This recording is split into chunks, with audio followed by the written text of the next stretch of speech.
विद्यार्थी आणि पालकांची धाकधूक वाढली। 12वीचा निकाल आज होणार जाहीर। दुपारी 1 वाजता ऑनलाईन संकेतस्थळावर पाहता येणार निकाल।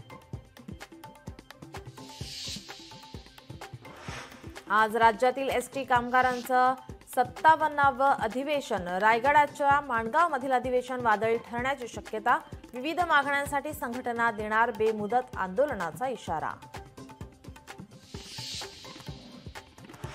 अमूल पाठोपाठ आजपासून गोकुळ दूधही महागलं। आजपासून 2 रुपयांनी दरवाढीची अंमलबजावणी।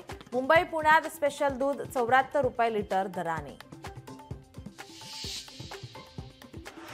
राज्यात पुढील 5 दिवस अवकाळी पावसाची शक्यता। काही जिल्ह्यात गारपिटीसह पावसाचा अंदाज। मुंबईतही पुढील 2 दिवस अवकाळीची शक्यता।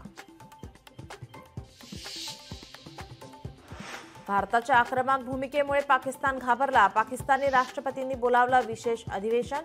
इस्लामाबादमध्ये आज संध्याकाळी 5 वाजता अधिवेशन।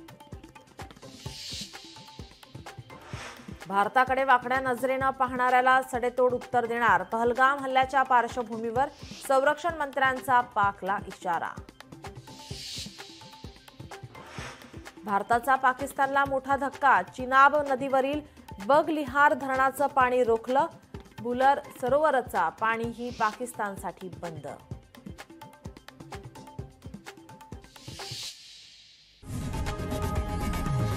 लोकशाही मराठी ऐका, पहा, जागरूक रहा।